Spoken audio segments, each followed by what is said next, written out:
Hello, beautiful people. Welcome back to our channel. After the Biafran War, a lot of things happened to the Ndigbos, and they told themselves never again.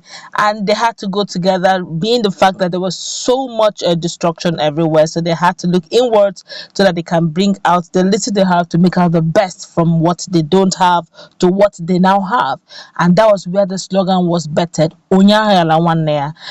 If you go down to all these Igbo markets where Igbos are predominant, where like the Alaba, Omota, and the rest, Area, Opiweka, and all those very prominent major markets, you will notice that those are markets you get to hear words like Onyanya Rawanea or Igbo when a mother. Those are regular terms, but as we speak right now, it looks like the Ndigbos have decided bit by bit are beginning to own up to their voices, own up to their own, and are beginning to stand firm for their son.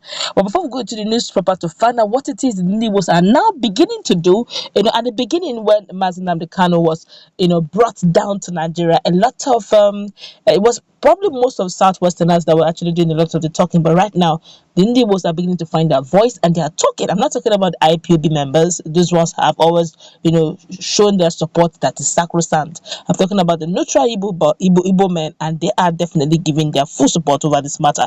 But before we go to the newspaper to find out what is the condition through which they decide to do this, we'd like you to subscribe to our channel by clicking on the red subscribe button. Beside it, you'll see a bell notification icon. Please go ahead, click on it to get notified as soon as to update our channel on YouTube. Well, the Nigerian government had last Tuesday announced Kanu's arrest and extradition to Nigeria to continue facing trial.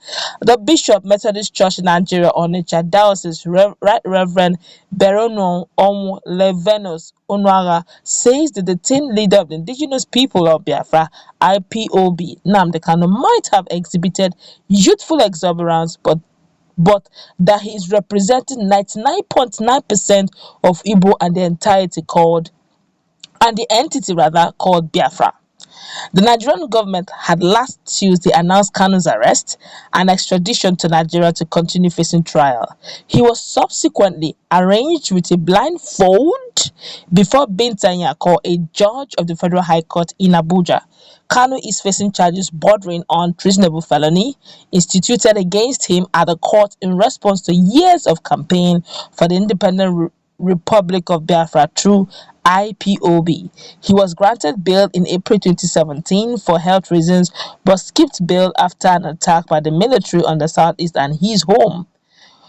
Bishop Onwara, in a press release on Tuesday, said Kanu is an asset not only to the Igbo but to the entire southern Nigeria, adding that any Igbo person openly criticizing him now he's embattled is a lost soul, a bastard, and a naive person.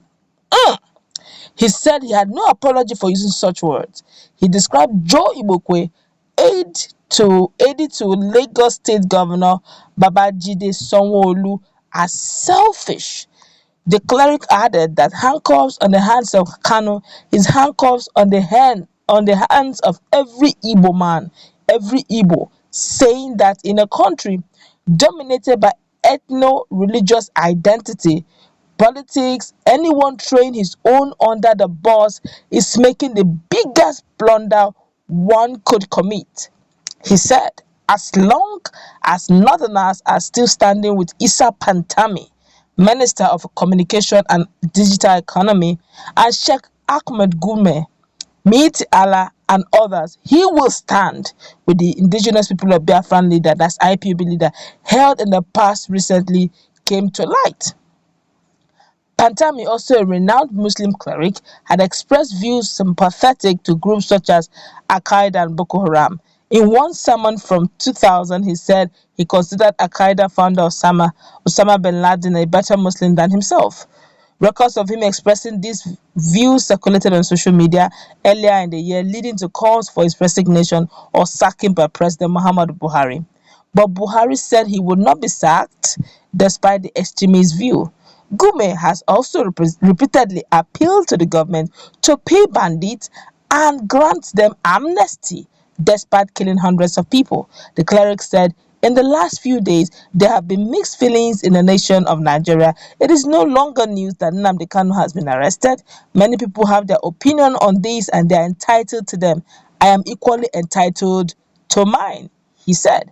Some people are rejoicing that Nnamdi Kanu has been arrested. Others are not happy because of that. The chase after Nnamdi Kanu is a misplaced priority. To me, any Igbo person openly criticizing Kanu now is a lost soul and a naive person, no apologies, the cleric said. Those Igbo rejoicing like Joe Igbokwe in Lagos is only being ignorant of the handwriting on the wall. Let me refer him to the scripture if he reads his Bible. By the rivers of Babylon, there we sat down, and there we wept.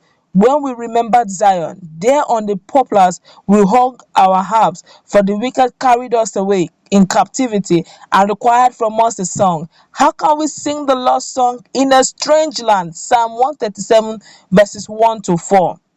It's a cleric indeed.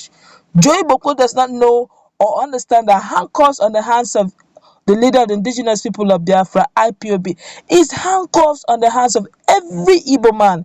If I may ask, why is Joey Boko thanking God for the arrest of Nnamdi Kanu? If I take a look at apartheid policy in South Africa, the legend of our time, Daddy Nelson Mandela, he spent 27 years in prison to emancipate his people. He died in the struggle. Joey Bokwe is only being selfish. How many of his investments are in Onitsha, Enugu, Oka, Abakaliki, Umuahia, and Owerri? He is only making himself as a Tobias or Sambalat. I listened to Senator Victor Ume talk about the ideology of Nnamdi Kanu, where he said Kanu may have spoken like a young man. He is, but there is truth in all. Okay, he is, but there is truth. I'll take that again, please. Where he said that Kanu may have spoken like a young man that he is, but there is truth in all that he is saying. Can somebody tell me why Nigeria is insisting that Biafra should not be self-governed? Is the Igbo man in the second agenda of this government? In a country dominated by ethno-religious identity, politics throwing your own under the bus is the biggest blunder anyone could commit. He now continued. He said, look, there's no time to openly talk about his mistakes. Nnamdi Kanu have his youthful exuberance, but he's representing 99% of the Ndigbos. In fact, he said 99.9%. He said there is no time to openly talk about his mistakes. Let every human being, he is not infallible. He has his Achilles heel and his attendant hubris. Even with his mistakes, Nnamdi Kanu is an asset not only to Ndigbo but to all southern Nigeria as a whole. His courage has earned my respect. He's the catalyst providing oxygen to all the agitations in the south today, be it Biafra or Dudua. The question is, the injustice and oppression that Kanu is fighting for, are they real or imagined? Of course, even the blind can see them. You may not know the value of a madman in your family until heads of other madmen invade your ancestral home. Nigeria is not working and can never work until something drastic is done about its lopsided structure. What is happening in Nigeria is total injustice, a calculated intimidation, sidelining and enslaving a group of people. Make no mistake, those that are benefiting from the systematic injustice will never allow the current system to be tampered with. Whoa, this is quite a big one. Let's meet in the comment section. All these are coming from a cleric, and he is actually not, he's saying it the way his heart is telling him.